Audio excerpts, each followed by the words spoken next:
Chapter number 5 शुरू किया है। चैप्टर 5 में क्या है, इसका नाम है ऑफ अरेस्ट, एस्केप एंड रीटेकिंग। इसके दो पार्ट हैं, पहले पार्ट है ए और बी, दूसरा बी। ए में है अरेस्ट जनरली, बी है arrest without warrant. Arrest generally के हमारे 46 से लेके 53 तक 53 ए तक के सेक्शन है। 46 हम देखते हैं। 46 में हम पढ़ेंगे how Arrest how made. 47 is search of place entered by person sought to be arrested. 48 है procedure where ingress not obtainable. 49 power to break open doors and windows for purpose of liberation. 50 में हम पढ़ेंगे no unnecessary restraint. 51 में हमने देखना है search of arrest person. 52 mode of researching woman, modes of searching women. उसके बाद 53 हमने देखना है power to seize offensive weapons. 53 A में हम पढ़ेंगे examination of person accused of rape etcetera by medical practitioner. ठीक है, ये हमने अरेस्ट जनरली के हमने सेक्शन पढ़ने हैं 46 से लेके 53 ए तक। उसके बाद हमने दूसरे पार्ट में पढ़ना है arrest without warrant. Arrest without warrant का पहला सेक्शन हमारे पास 54 है। 54 में लिखा हुआ है when police may arrest without warrant. 55 में हम देखेंगे arrest of vagabonds, habitual robbers etcetera. 56 में हमने पढ़ना है procedure one police officer deputes subordinate to arrest without warrant. 57 में हमने देखना है refusal to give name and residence. 58 में हमने देखना है pursuit of offenders into other jurisdiction. 59 में arrest by private person and procedure on such arrest. आगे हमारे पास सेक्शन 60 आ रहा है। 60 पे लिखा है person arrested to be taken before magistrate और officer in charge of police station. 61 आता है। 61 में हमने पढ़ना है person arrested not to be detain more than 24 hours. 62 आ रहा है। 62 में पुलिस रिपोर्ट एप्रीहेंशन। 63 में हमने पढ़ना है discharge of person apprehended. 64 offence committed in magistrate present. 65 में हम पढ़ेंगे अरेस्ट बाय और इन प्रेजेंस ऑफ मजिस्ट्रेट। 66 में है power on escape to pressure and retake. 67 में हमने देखना है provision of section 47, 48, 49 to apply to arrest under section 63। आज के लेक्चर में हमने ये सब सेक्शन करने हैं। तो सबसे पहले हम पढ़ेंगे सेक्शन नंबर 46। 46 में लिखा हुआ arrest how made. Section 46 explain करता है कि अरेस्ट कैसे किया जाता है। जब किसी शख्स को अरेस्ट किया जाता है तो पुलिस ऑफिसर उस शख्स को अपनी कस्टडी में ले लेगा, या तो फिज़िकली उसे पकड़ लेगा या उसे अथॉरिटी के साथ अपने साथ ले जाएगा। ठीक हो गया। अगर शख्स रेजिस्ट करे तो पुलिस फोर्स यूज़ कर सकती है। ठीक है, अगर शख्स रेजिस्ट करे तो पुलिस फोर्स यूज़ कर सकती है, मगर वो फोर्स अननेसेसरी नहीं होनी चाहिए। अब क्रिटिकल एनालिसिस देखते हैं इसका। इस सेक्शन का मकसद है कि अरेस्ट का प्रोसेस स्मूथ और लॉफुल हो, लेकिन क्या बात है, लेकिन इस पावर को मिसयूज़ भी हो सकता है अगर फोर्स को इनअप्रोप्रिएट यूज़ किया जाए। ठीक है, कोर्ट हर केस में देखती है कि क्या फोर्स रीज़नेबल है या नहीं। इसका हम केस लॉ देख रहे हैं सेक्शन 46 का। वो क्या है, Ali Khan versus state, PLD 2000 SC 1। Court ने क्लेरिफाई किया है कि अरेस्ट के वक्त पुलिस का फोर्स यूज़ करना सिर्फ तभी जस्टिफाइड है जब एक्यूज रेजिस्ट करे। ठीक है, सेक्शन 46। अब सेक्शन 47 देखते हैं। सेक्शन 47 में लिखा हुआ है search of place entered by person sought to be arrested. इसका मतलब अगर कोई शख्स अरेस्ट से पहले बचने के लिए किसी घर या जगह में छुप जाता है तो पुलिस उस जगह के सर्च कर सकती है। ठीक है, अगर अंदर जाने की परमिशन नहीं दी जाती तो पुलिस फोर्सफुली इंटर हो सकती है। इसका क्रिटिकल एनालिसिस देखते हैं। उसमें क्या है, इसमें है कि ये सेक्शन इंश्योर करता है कि पुलिस अपनी ड्यूटीज़ एफिशिएंटली परफॉर्म करे, मगर इस पावर का मिसयूज़ प्राइवेट सिटीजन्स की प्राइवेसी राइट को अफेक्ट कर सकता है। इसका केस ला क्या है? State versus Jamil Ahmad 1998 SCMR 14 1485। ठीक है, इसमें क्या है? कोर्ट ने एम्फेसाइज किया है कि सर्च करते वक्त पुलिस को प्राइवेसी का ध्यान रखना चाहिए। अब 48 देख रहे हैं। 48 में है प्रोसीजर वेयर इन्ग्रेंस नॉट ऑब्टेन। इसका मतलब है अगर पुलिस को अरेस्ट के लिए किसी बिल्डिंग में दाखिल होने से रोका जाए तो पुलिस बिल्डिंग के डोर्स या विंडोज़ तोड़कर इंटर हो सकती है। तो इसका क्रिटिकल एनालिसिस देखते हैं। ये सेक्शन पुलिस को पावर देती है कि वो अपने काम कंप्लीट कर सके, लेकिन प्रॉपर्टी डैमेज और एक्सेसिव फोर्स के मिसयूज़ का ख़तरा भी रहता है। ठीक है, इसका क्रिटिकल एनालिसिस क्या है? इसका क्रिटिकल एनालिसिस है Rafiq versus the state PLD 1999 Lahore 123। इसमें क्या हुआ? कोर्ट ने कहा कि पुलिस फोर्स सिर्फ तभी यूज़ करे जब ज़रूरत हो और बिना किसी वारंट के इंटर का मिसयूज़ अवॉइड करे। अब सेक्शन 49 देखते हैं। सेक्शन 49 है power to break open doors and windows for purpose of liberation. इसको हम एक्सप्लेन करें तो इसका मतलब क्या है? इसका मतलब है अगर किसी शख्स को इलीगल डिटेंशन में रखा जाता है या रखा गया है और पुलिस को उसे लाइब्रेट करना है तो पुलिस डोर्स या विंडोज़ तोड़ भी सकती है, वो उस शख्स को लाइब्रेट कर सकती है। इसका क्रिटिकल एनालिसिस देखते हैं। ये सेक्शन एक सेफगार्ड प्रोवाइड करता है कि इलीगल डिटेंशन के अगेंस्ट, मगर इस पावर का मिसयूज़ करते वक्त पुलिस को अकाउंटेबल बनाया जाता है। ठीक है, उसके बाद केस लॉ है Asif Alvi versus state PLD 1996 SC 274। Court ने हाईलाइट किया कि पुलिस को इलीगल डिटेंशन से लोगों को बचाना चाहिए, मगर लॉफुल प्रोसेस के साथ। सेक्शन 50 क्या है? सेक्शन 50 बताता है नो अननेसेसरी रिस्ट्रेंट। इसमें क्या है? जब किसी शख्स को अरेस्ट किया जाता है तो उस पर अननेसेसरी रिस्ट्रेंट नहीं लगाई जानी चाहिए, सिर्फ उतना रेजिस्ट लगाना चाहिए जितना ज़रूरी हो। इसका क्रिटिकल एनालिसिस क्या है? इस सेक्शन का मकसद है एक्यूज़ की डिग्निटी को प्रोटेक्ट करना। पुलिस को इंश्योर करना होता है कि एक्यूज़ के साथ इंसानियत का रिश्ता रखा जाए। इसका केस ला क्या है? इसका केस ला है नदीम द स्टेट 1999 SCMR 456। इसमें क्या है? इसमें यह है कि कोर्ट ने कहा है कि रेजिस्टेंट का मिसयूज़ को अवॉइड करना चाहिए और एक्यूज़ के साथ अननेसेसरी फोर्स यूज़ नहीं करनी चाहिए। 51 देखेंगे। 51 में क्या? Search of arrest person. इसका मतलब ये क्या है कि अरेस्ट के बाद पुलिस को राइट है कि वो एक्यूज़ के सर्च करे और उसके पोजेशन में जो चीज़ें मिलती हैं उनको सीज़ करें। क्रिटिकल एनालिसिस इसका क्या है? इस सेक्शन का ये सेक्शन इंश्योर करता है कि कोई डेंजरस वेपन या इलीगल चीज़ एक्यूज़ के पोजेशन में ना हो, मगर प्राइवेसी राइट का भी ध्यान रखना होता है। उसके बाद केस लॉ देख रहे हैं। केस लॉ है हमारे पास किसका? सेक्शन 51 का केस लॉ है अनवर खान स्टेट वर्सेस अनवर खान। इसमें क्या है? PLD 1998 SC 876। ठीक है, state versus Anwar Khan PLD 1998 SC 876। Court ने एम्फेसाइज किया है कि सर्च के दौरान एक्यूज़ की डिग्निटी और प्राइवेसी की रिस्पेक्ट होनी चाहिए। 52 देख रहे हैं। 52 में है मोड्स ऑफ सर्चिंग वुमेन। ठीक है, modes of searching women section 52।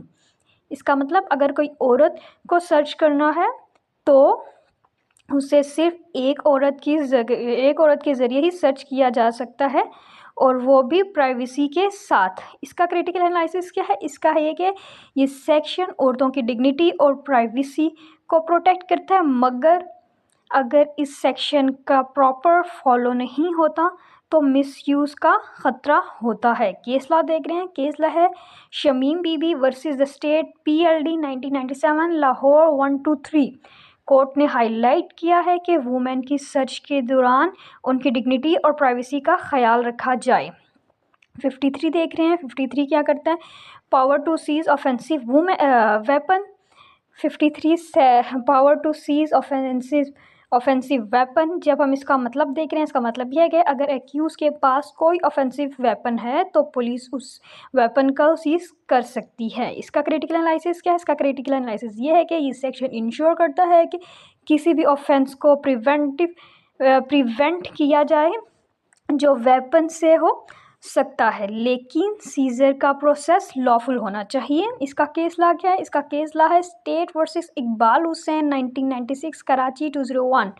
इसमें क्या हुआ? इसमें कोर्ट ने एम्फेसाइज किया है कि वेपन की सीजर लॉफुल होनी चाहिए और उसका मिसयूज अवॉइड करना चाहिए। अब 53 देख रहे हैं। 53 ये है कि 53 हमारे पास examination of person accused of rape by medical practitioner. अब हम इसका देख रहे हैं, ये क्या है? ये सेक्शन है अगर किसी शख्स पर रेप का इल्ज़ाम है तो उस शख्स का मेडिकल एग्जामिनेशन अनएथोराइज मेडिकल प्रैक्टिशनर के ज़रिए किया जाता है। इसका क्रिटिकल एनालिसिस देखते हैं। इस सेक्शन का मकसद है कि एविडेंस कलेक्ट करना रेप के केस में, या ये सेक्शन करना और क्या बात है, और ये सेक्शन जो है ये सेक्शन इंश्योर करता है कि मेडिकल एग्जामिनेशन साइंटिफिक मेथड के थ्रू हो जो ट्रायल में हेल्पफुल हो सकता है। केस लॉ देख रहे हैं। केस लॉ है state versus Yusuf Khan PLD 1997 SC 304। इसमें क्या हुआ? कोर्ट ने कहा है कि रेप केस में मेडिकल एग्जामिनेशन बहुत इंपॉर्टेंट है, लेकिन एक्यूज के राइट का भी ध्यान रखना चाहिए। ये मैंने एक्सप्लेनेशन दिया है सेक्शन 46 से लेके 53A तक की। ठीक हो गया? ये जो इसका पहला पार्ट है।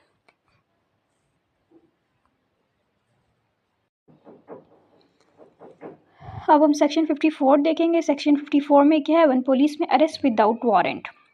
इसमें क्या, इसमें ये बात है कि सेक्शन 54 पुलिस को अलाउ करता है कि वो किसी शख्स को वारंट के बिना अरेस्ट कर सकती है अगर वो किसी कॉग्नाइजेबल ऑफेंस का इर्तिकाब कर रहा है या उस पर शक हो कि उसने किया है। ठीक है, या कर रहा है या शक है कि उसने किया है। क्रिटिकल एनालिसिस देखते हैं इसका। ये सेक्शन पुलिस को ब्रॉड पावर देता है, लेकिन इसका मिसयूज़ भी हो सकता है, इसलिए अकाउंटेबिलिटी ज़रूरी है ताकि आर्बिट्रेरी अरेस्ट ना हो। उसके बाद हम केस लॉ देखते हैं। Case law Zulfiqar Bhatti versus the state. क्या है इसमें? कोर्ट ने एम्फेसाइज किया है पुलिस को अपनी पावर और जो हैं पावर्स को कॉशनली यूज़ करना है कि चाहिए ताकि अनजस्टिफाई अरेस्ट ना हो। 55 देख रहे हैं। 55 है arrest of vagabonds, habitual robbers etcetera. ये क्या है? ये सेक्शन पुलिस को अलाउ करता है कि वो वेगाबॉन्ड्स या हैबिचुअल ऑफेंडर्स को अरेस्ट कर सकती है जो किसी कॉग्नाइजेबल ऑफेंस का इर्तिकाब करने वाले हो सकते हैं। इसका क्रिटिकल एनालिसिस क्या है? इसका क्रिटिकल एनालिसिस है इस सेक्शन का पर्पस क्राइम प्रिवेंशन है, लेकिन ये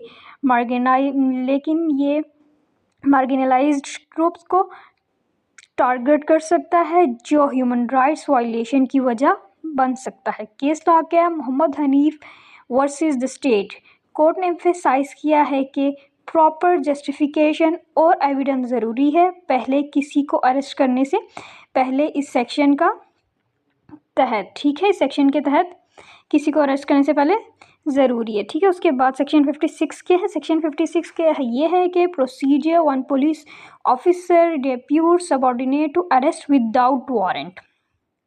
क्या है? Procedure one police officer depute subordinate to arrest without warrant. Section 54 ये क्या है? ये सेक्शन बताता है कि अगर एक पुलिस ऑफिसर किसी सबऑर्डिनेट को अरेस्ट करने के लिए डेप्यूट करे तो उसे क्लियर डायरेक्शन और अरेस्ट के रीज़न देना ज़रूरी है। क्रिटिकल एनालिसिस देखते हैं। इस सेक्शन पुलिस फोर्स में अकाउंटेबिलिटी इंश्योर करता है बाय रिक्वायरिंग प्रॉपर डेलीगेशन और डॉक्यूमेंटेशन। केस लॉ हमारे पास Abdul Sattar versus the state. Abdul Sattar versus the state क्या है?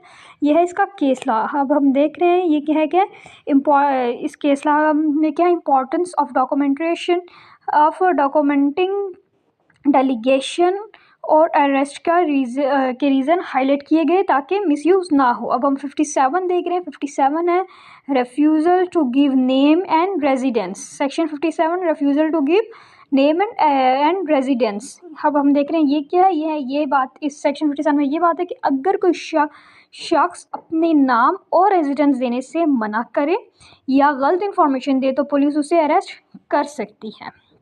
इसका क्रिटिकल एनालिसिस क्या है, ये है कि ये section law and order maintain करने के लिए ज़रूरी है, लेकिन फेयर इम्प्लीमेंटेशन होनी चाहिए ताकि आर्बिट्रेरी डिटेंशंस ना हो। केस लॉ क्या है, अली वर्सेस स्टेट कोर्ट ने रूल किया कि पर्सनल इंफॉर्मेशन ना देने पर अरेस्ट जस्टिफाई होना चाहिए और आर्बिट्रेरी नहीं। उसके बाद सेक्शन 58 देख रहे हैं, ये क्या है, ये pursuit of offenders into other jurisdiction. अब हम देख रहे हैं 58 में क्या बात बताई है, इसमें ये बात बताई गई है पुलिस एक ऑफेंडर को बिना वारंट के डिफरेंट जस्टिफिकेशन में जो है चेस करके अरेस्ट कर सकता है। क्रिटिकल एनालिसिस क्या है, ये है कि क्रिटिकल एनालिसिस ये है, ये सेक्शन फ्लिंग्स ऑफेंडर्स को अरेस्ट करने में मदद करता है, लेकिन जुरिस्डिक्शन के दरमियान कोऑर्डिनेशन ज़रूरी है कॉन्फ्लिक्ट्स अवॉइड करने के लिए। केस हमारे पास है रहमतुल्लाह versus the state, enter the jurisdictional cooperation और कम्युनिकेशन की इंपॉर्टेंस एम्फेसाइज की गई है इसमें। ठीक है, अब हम 59 देख रहे हैं। 59 है arrest by private person and the procedure on such arrest. 59 क्या सेक्शन नंबर 59 है arrest by private person and procedure on such arrest. Explanation हम इसकी देखें, ये क्या करता है, ये प्राइवेट शख्स नॉन बेलेबल और कॉग्नाइजेबल ऑफेंसेस करता है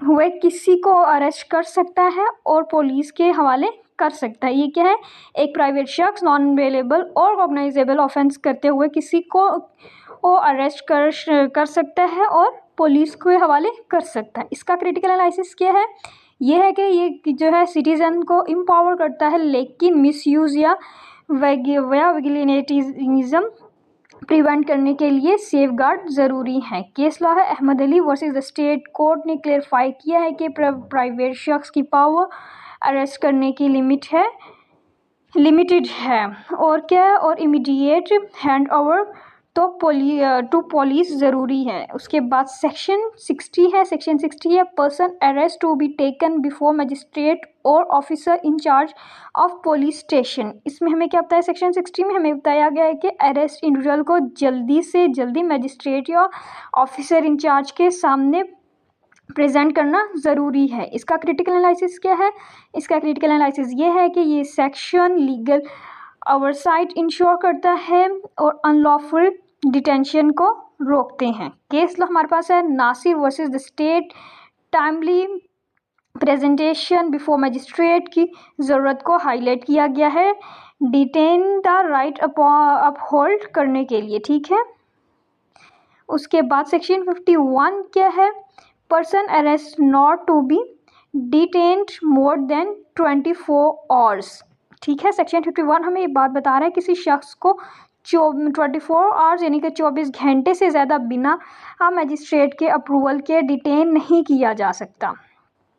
उसके बाद इसका क्रिटिकल एनालिसिस देख रहे हैं, सेक्शन 61 का क्रिटिकल एनालिसिस ये है कि ये सेक्शन प्रोलॉन्ग्ड और अनलॉफुल डिटेंशन को रोकने में मदद करता है, emphasize quick judicial review. Case हमारे पास है Aftab Shah versus the state, 24 hours rule को इम्पोर्टेंस रीइंफोर्स किया गया है इलीगल कस्टडी प्रिवेंट के लिए। उसके बाद 62 देख रहे हैं, 62 है पुलिस टू रिपोर्ट एप्रीहेंशंस। ये क्या करता है, ये अब हम देख रहे हैं इसमें क्या होता है, इसमें होता है कि पुलिस हर शख्स और डिटेंशन की रिपोर्ट डिस्ट्रिक्ट मजिस्ट्रेट को देने ज़रूरी है। उसके बाद क्रिटिकल एनालिसिस क्या है इसका, सेक्शन 62 का ये ट्रांसपेरेंसी और अकाउंटेबिलिटी इन पॉलिसिंग इनहेंस करता है। ठीक, उसके बाद इसका केस लॉ हमारे पास क्या है, बशीर वर्सेस द स्टेट क्या है, ये मजिस्ट्रेट्स की रोल को स्ट्रेस किया गया है कि पुलिस एक्शन मॉनिटर करने के लिए वो करे ताकि सिटीजन्स के राइट सेफगार्ड हों। 63 क्या है, 63 है कि डिस्चार्ज ऑफ पर्सन एप्रीहेंडेड। ये क्या करता है, सेक्शन 63 के मुताबिक अगर डिटेंशन का कोई गार्ड ना मिले तो अरेस्ट पर्सन को रिलीज़ करना ज़रूरी है। क्रिटिकल एनालिसिस के अननेसेसरी डिटेंशन प्रिवेंट करता है और इंडिविजुअल लाइबिलिटी सेफगार्ड करता है। केस हमारे पास क्या, Kashif Ali versus the state, इसमें क्या है, कोर्ट ने रूल किया कि अनजस्टिफाइड डिटेंशन पर्सनल फ्रीडम का वायलेशन है और उसे रेक्टिफाई करना चाहिए। अब हमारे पास 64 आ रहा है। सेक्शन 64 पे हमें बताया गया है ऑफेंसेस कमिटिंग इन मैजिस्ट्रेट्स पर्सन। ये हमें बता रहा है कि अगर मैजिस्ट्रेट के सामने कोई ऑफेंस हो तो वो ऑफेंडर को अरेस्ट ऑर्डर कर सकता है। इसका क्रिटिकल एनालिसिस क्या है? इसका क्रिटिकल एनालिसिस ये है कि मैजिस्ट्रेट को स्विफ्ट एक्शन लेने की पावर देता है, लेकिन उसे जुडिशली यूज़ करना ज़रूरी है। केस हमारे पास क्या है? The state versus Abdul Hamid. Magistrate को डायरेक्ट अरेस्ट ऑर्डर करने का सर्कमस्टेंसेस डिस्कस किए गए हैं इस केस में। उसके बाद सेक्शन 65 देख रहे हैं। सेक्शन 65 में अरेस्ट बाय और इन प्रेजेंस ऑफ मैजिस्ट्रेट। ये सेक्शन क्या करता है? ये बताता है कि मैजिस्ट्रेट अगर किसी ऑफेंस को ऑफेंस होते हुए देखे तो वो अरेस्ट ऑर्डर कर सकता है। क्रिटिकल एनालिसिस क्या है? इमीडिएट एक्शन इंश्योर करता है लेकिन केयरफुल कंसिडरेशन ज़रूरी है। केस हमारे पास क्या है? Shahid versus the state.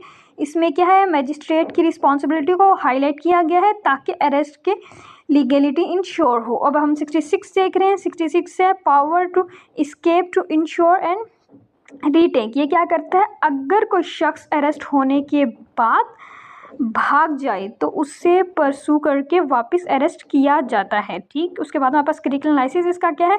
इसका हमारे पास क्रिटिकल एनालिसिस ये है कि ये इंश्योर करता है ऑफेंडर्स जस्टिस से भाग ना सकें लेकिन क्लियर गाइडलाइन ज़रूरी है मिसयूज़ प्रिवेंट करने के लिए।